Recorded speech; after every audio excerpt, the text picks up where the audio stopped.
महासागर न्यूज।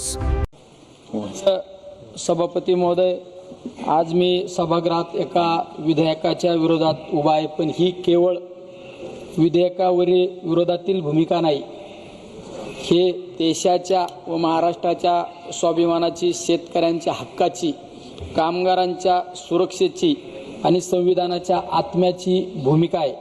अध्यक्ष महोदय, हे सरकार याला सुधारणा म्हणत आहे, पण आम्ही स्पष्ट सांगतो ही सुधारणा नाही, ही जबाबदारीपासून पळ काढण्याची युक्ती आहे। हे जनतेसाठी नाही, भांडवलदारांसाठी आहे। हे शेतकऱ्यांसाठी नाही, सत्ताधाऱ्यांच्या मर्जीसाठी आहे। हे कामगारांसाठी नाही, हे मोठ्या उद्योगांच्या फायद्यासाठी आहे। एक तर ही निवड समितीमध्ये राष्ट्रवादी काँग्रेस पार्टी आदरणीय शरदचंद्रजी पवार साहेबांच्या पक्षाचा एकही सदस्य यामध्ये समावेश नाही। अध्यक्ष महोदय, या विधेयकात फौजदारी शिक्षेऐवजी केवळ आर्थिक दंड ठेवण्यात आला आहे। म्हणजे काय? मोठ्या कंपन्या नियम मोडतील, पैसा भरतील आणि मोकळ्या होतील, पण गरीब, लहान उद्योजक, कामगार, कंत्राटी कामगार, कर्मचारी, सामान्य नागरिक यांच्यासाठी तोच नियम म्हणजे संकट आहे। हा फायदा नाही, हा मोकळा परवाना आहे। नियम मोडा, दंड भरा, पुढे चला, हे सरकारचे नवे धोरण आहे का? कायदा सर्वांसाठी समान असेल तर शिक्षा फक्त दुर्बलावरच का? सभापती महोदय, या विधेयकामुळे सर्वात मोठा धोका कामगार सुरक्षा, सार्वजनिक आरोग्य आणि पर्यावरणाला आहे।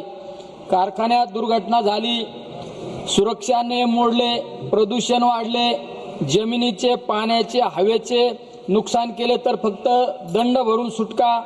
कामगारांचा जीव इतका स्वस्त आहे का? शेतकऱ्यांच्या पाण्यावर विष पसरून जनतेच्या आरोग्याशी खेळ करून फक्त पैसे भरायचे का? शेतकऱ्यांचा अपमान सहन करणार नाही अध्यक्ष महोदय, कामगारांचा अन्याय सहन करणार नाही अध्यक्ष महोदय।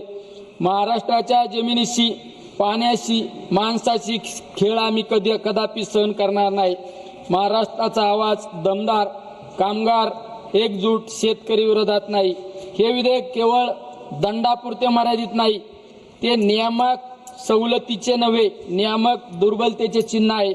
अध्यक्ष महोदय, जेव्हा कायदा कठोर राहत नाही तेव्हा उद्योगांना संदेश जातो, तुम्ही मोठे असाल तर नियमही तुमच्यासाठी वागतील, आणि हेच सर्वात घातक आहे अध्यक्ष महोदय।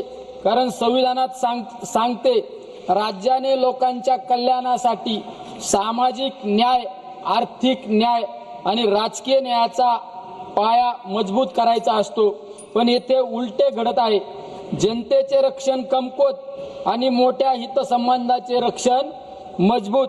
हे संविधानाचे नाही, हे कॉर्पोरेट सुलभता बनवण्याचा प्रयत्न आहे।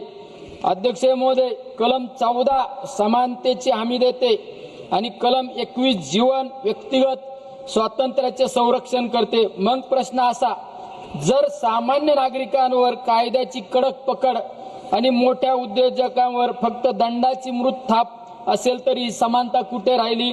जर कामगारांच्या जीवाची किंमत फक्त दंडात मोजली जात असेल तर जीवनाचा हक्क तरी कुठे राहिला अध्यक्ष महोदय? एक देश, एक कायदा, मग दोन मापदंड कशासाठी? गरिबांसाठी कठोरता आणि श्रीमंतांसाठी सवलत, हे चालणार नाही अध्यक्ष महोदय। दोन मापदंड नको, एक न्याय, एक कायदा अध्यक्ष महोदय पाहिजे। मी सरकारला स्पष्ट सांगू इच्छितो अध्यक्ष महोदय, शेतकरी, कामगार, पर्यावरण, सार्वजनिक आरोग्य आणि स्थानिक स्वराज्य यांच्या हितावर घाव घालून कोणतीही सुधारणा स्वीकारली जाणार नाही। अर्धा मिनिट द्या फक्त। जर खरोखरच सुधारणा करायची असेल तर ती जबाबदारी वाढवून, पारदर्शकता वाढवून आणि जनतेचे संरक्षण मजबूत करून करावी लागेल। म्हणूनच अध्यक्ष महोदय, आमची ठाम मागणी आहे की हे विधेयक तात्काळ संसदीय स्थायी समितीकडे पाठवावे, सखोल चर्चा करावी। शेतकरी संघटना, कामगार संघटना, पर्यावरण तज्ज्ञ, राज्य सरकारे आणि नागरिक सामान्यांचे मते घ्यावीत, अन्यथा या सभागृहात नोंद होईल की सरकारने जनतेच्या हक्कापेक्षा भांडवलाचे हित मोठे मानले।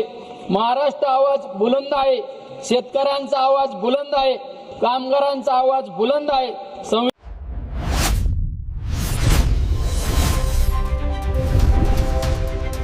महासागर न्यूज.